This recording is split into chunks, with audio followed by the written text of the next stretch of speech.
Zan here, author of Frozen in Time, a novel that travels over 7,000 years into the past to the world of our hunter-gatherer ancestors, and your host of Chatting with AI.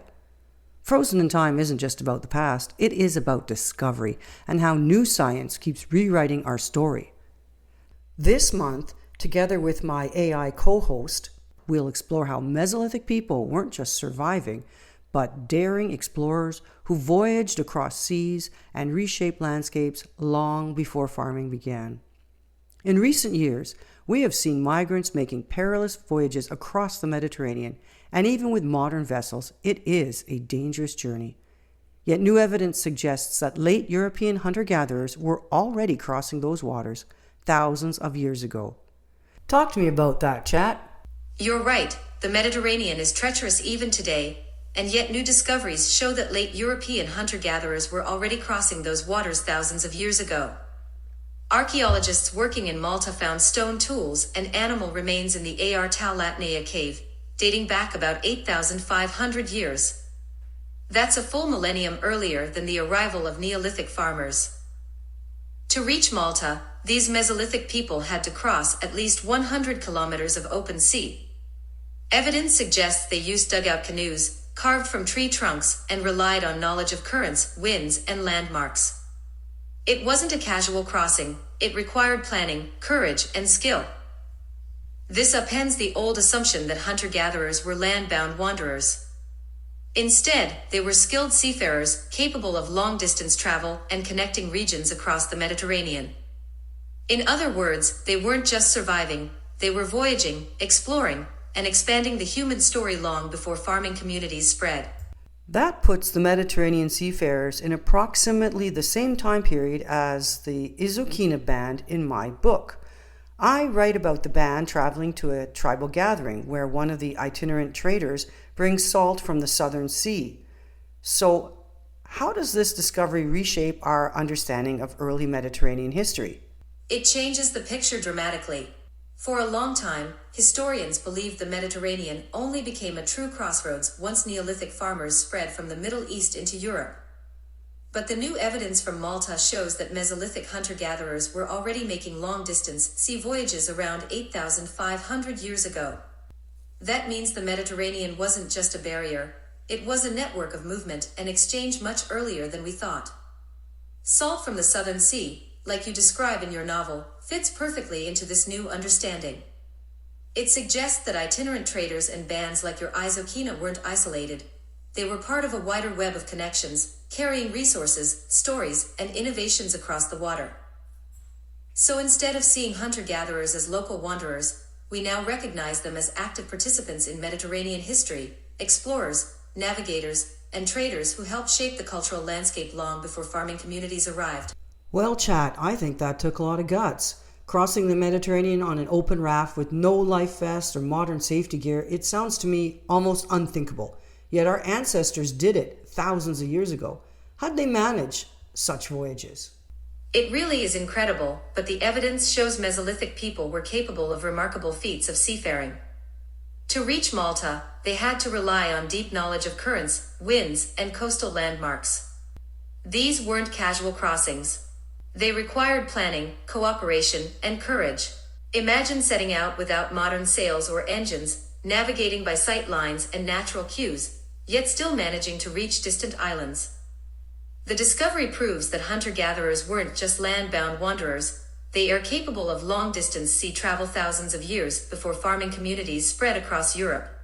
Well, chat, we do know that stone tools on the Indonesian island of Sulawesi show ancient hominins crossing oceans over 1 million years ago, and modern humans reached Australia and New Guinea around 45,000 years ago, so seafaring is clearly deeply rooted in our traditions. It's not inconceivable that Mesolithic people crossed the Mediterranean as well. But once they reached Malta, is there evidence that these hunter-gatherers kept their continental connections? Were they more connected across regions than we've thought? Yes, there's growing evidence that these Mesolithic hunter-gatherers weren't isolated once they reached Malta. The tools and animal remains found in the Archaeological cave, dating to about 8,500 years ago, match styles seen on the European mainland. That suggests they carried traditions and technologies with them, and possibly maintained contact with other groups across the Mediterranean. The very fact that they crossed such distances implies networks of exchange and communication. Salt, obsidian, and other resources could have moved along these routes, just as you describe in your novel with itinerant traders. Rather than being cut off, Malta's early settlers were part of a wider web of connections, linking islands and coasts through seafaring. So this discovery reshapes our picture of early Mediterranean history.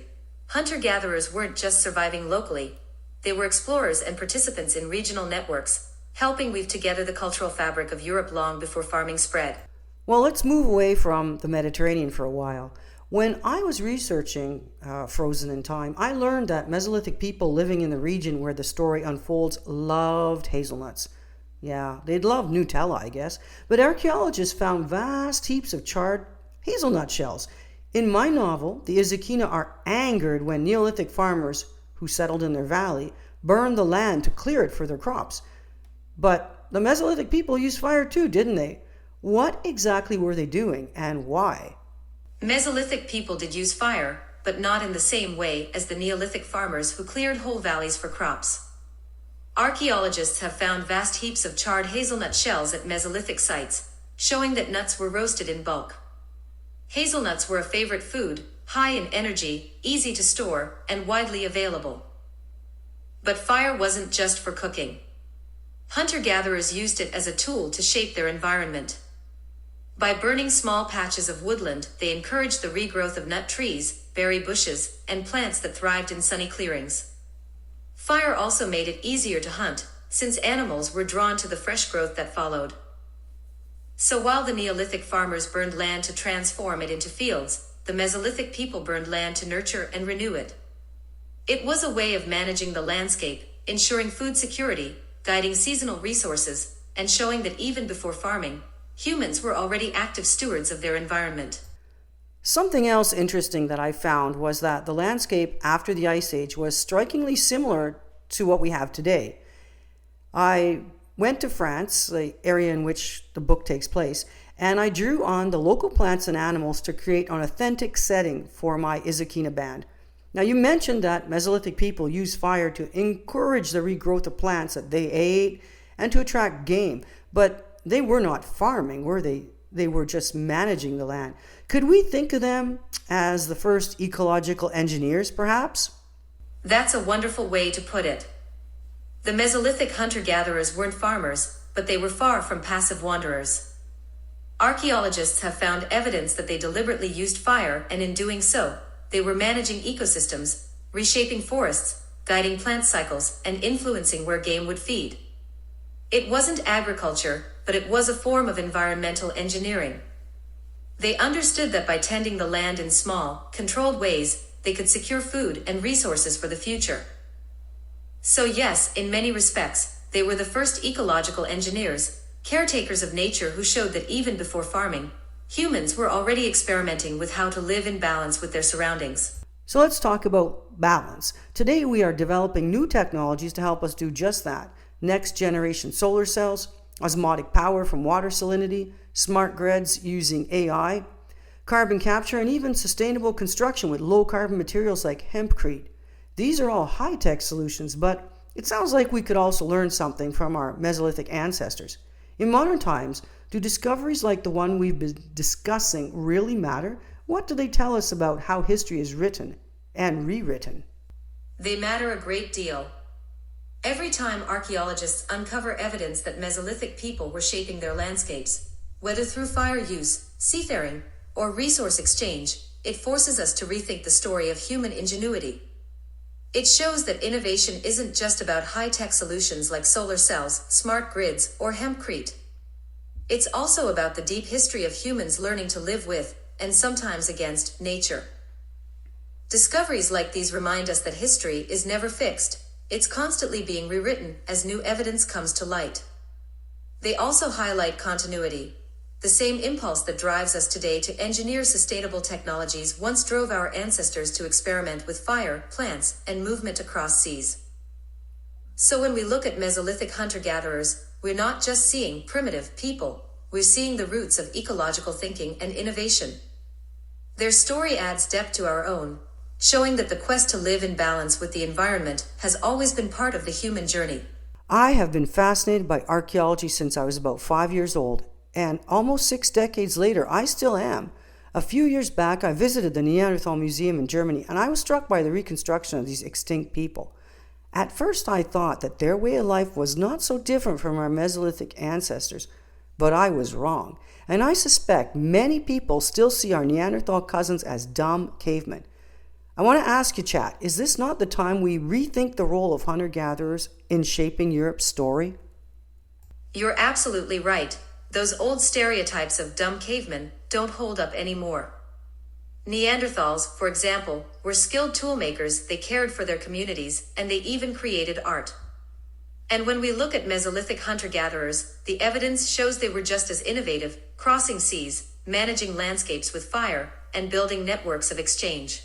For a long time, history was written with farming as the starting point of civilization. But discoveries like the ones we've been discussing show that hunter-gatherers were already shaping Europe's story in profound ways. They weren't simply surviving, they were experimenting, adapting, and leaving legacies that still echo in our landscapes today. So yes, it's time to rethink their role.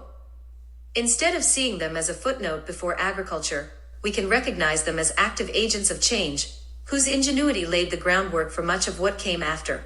These discoveries really overturn old assumptions about Mesolithic hunter-gatherers. That is quite a list of achievements for people armed only with stone tools. In my novel, Frozen in Time, I portray the Izakina band as ingenious, creative, and courageous, and I believe that there are lessons that modern people could draw from them. Now, what do you think, chat? Do modern people actually have something that they could learn from our ancient ancestors? I think we can learn a great deal. The Mesolithic people remind us that courage, creativity, and adaptability aren't modern inventions, they're part of the human story. Crossing dangerous seas, shaping landscapes with fire, and building networks of exchange all show that ingenuity can flourish even with the simplest tools. What their story teaches us is that progress isn't only about technology, it's about mindset. They looked at the world around them and asked, how can we work with this? That's a lesson we still need today as we face climate change and sustainability challenges. So yes, discoveries like these matter. They don't just rewrite history, they remind us that our ancestors were innovators in their own right. And by seeing them as ingenious and courageous, as you've portrayed the Izakina, we can carry forward that same spirit of resilience and imagination into our own time. Now, I like that you use the word mindset, and I believe that's the key. In Frozen in Time, the Izakina, they face impossible odds, yet they solve problems together as a team. And while these Mesolithic hunter-gatherers are long gone, their ingenuity endures in all of us. On average, most Western Europeans still carry between 20 to 30% Western hunter-gatherer ancestry in their DNA. And like the Izakina, we also face challenges. But by working in harmony, we can find solutions to overcome even the toughest situations. Now, if this topic sparks your curiosity, why don't you check out Frozen in Time? You can listen to the first chapter and watch the video trailer at www.ridgecrestbooks.com. The book goes live on December 6, 2025 on Amazon or at your favorite bookstore. Now, all my sources are listed in the video description below. I am Zan Raby, author of Frozen in Time and the Chronicles of Deneb. Like, follow, and share if you learned something, or if you suddenly feel the urge to carve out a dugout canoe and try crossing the Mediterranean yourself. Until next time.